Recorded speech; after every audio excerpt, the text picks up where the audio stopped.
All right, let's get straight to it. No long-winded intros. You know the vibe. Chris here. And Morgan. We're jumping feet first into something that sounds dead boring, but is secretly the reason traders either make a killing or get absolutely rinsed. Data integrity. Proper nerdy stuff, straight from the CMT Level 2 playbook, but we'll make it make sense. It's about this. How do you trust the data your trading system is looking at? Right. And what happens when that data tells a lie? We're kicking off with a horror story. Okay. A real slasher film for finance nerds. The Tale of Night Capital. Yeah, the TradFi dinosaur that got wiped out. Remind the people. Dinosaur? Mate, these guys were the biggest market maker in the U.S. Right. 17% of all volume on the NYSE. We're talking over $20 billion a day. Wow. That's more than Binance and Coinbase's spot volume on a good day. They spent 17 years building this beast, and it got torched in less than an hour. 45 minutes, wasn't it? That's DeFi rug pull speed. How'd they do it? A classic. A software update gone wrong. A techie was rolling out new code to their servers. He did 7 out of 8. Oh no. He missed 1. And that one server was left running old, dusty code. You can see where this is going. It gets so much worse. This old code had a secret feature inside it. Yeah? A bit of dead code called PowerPeg. It was a test function designed to deliberately buy high and sell low. What? A chaos monkey to see if their other algorithms were working. It was never, ever meant to see a live market. Don't tell me the new update had a flag in it that accidentally flicked the switch on this chaos monkey. You got it. Market opens, orders start hitting this one rogue server, and PowerPeg wakes up and goes absolutely mental. It starts hammering the market. Buying up 150 different stocks.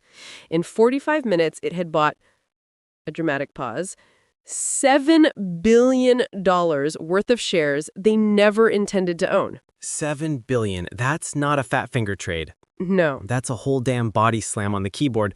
Surely they just rang up the exchange and said, "Our bad, could we get a do-over?" They tried. They went to the SEC cap in hand and begged for the trades to be canceled.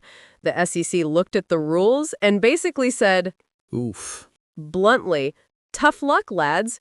You bought it, you own it. They were on the hook. Mad. So they had to dump it all immediately. They must have got destroyed on the slippage. Completely destroyed. The fiasco cost them $440 million. Wow. The firm collapsed and was forced into a fire sale to a rival, all because one engineer missed a server during a manual deployment.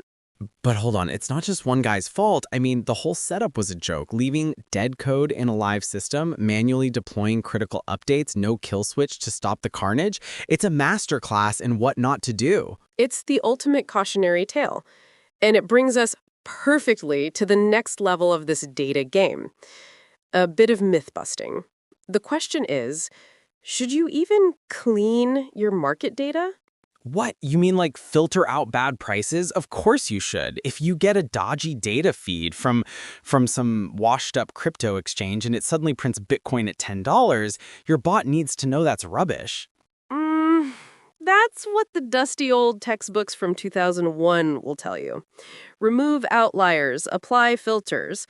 We're here to tell you that in today's market, that advice is mostly garbage.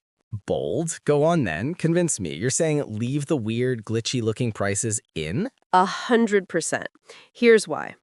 Modern data feeds from major venues, the LSE, the CME, even top-tier crypto exchanges, are incredibly robust. Okay. The days of genuinely bad ticks are mostly gone.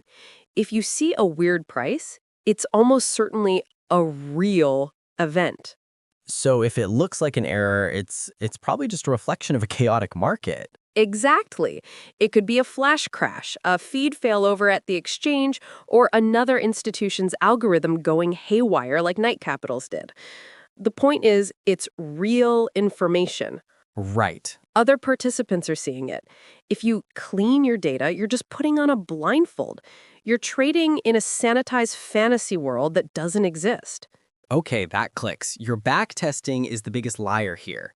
If you train your strategy on perfectly clean historical data, Yeah. you're setting yourself up for failure. The moment you go live, the real world's noise and mess will just, slap your algorithm into oblivion. The article we read put it brilliantly. Cleaning your data is like photoshopping a crime scene photo. Sure, it looks nicer. Hmm. But you've just destroyed the evidence. Those glitches and anomalies, they're the fingerprints. They're the alpha. So the goal isn't to get cleaner data, it's to build a smarter algorithm that knows how to handle the messy reality. One that sees a crazy price and doesn't just, self-destruct. Right. It has a plan. Now you're talking. The edge isn't having a pristine data set. It's being more robust and intelligent in the face of the same chaotic data everyone else gets. Okay. Stop trying to sanitize reality and start building systems that can handle it. This is a proper myth bust. All those gurus selling data cleaning scripts are just peddling 20-year-old snake oil. The game's moved on. So the big takeaway is this. Demand raw, unfiltered data from your provider. If they try to patch or correct historical data, Yeah? run a mile. They're hiding the truth from you. Build your systems for the world as it is, not as you wish it were. Word. From Night Capital's epic implosion to the nanosecond war, it all boils down to this. Your data has to be real, and your system has to be ready for it. Damn right. All right, that's enough big brain thinking for one day. Before you disappear, make sure you jump in our chat group. The link is right down below. It's where the real, unfiltered banter happens. Come have a laugh with us. Yeah, don't be a stranger. We'll catch you in there. Now, here's a question we'd like you to think about. If you knew your data feed was showing you the absolute, unfiltered, chaotic truth of the market, but your competitor's feed was cleaned and looked stable, which one would you rather your money be trading on? Have a think on that. Cheers.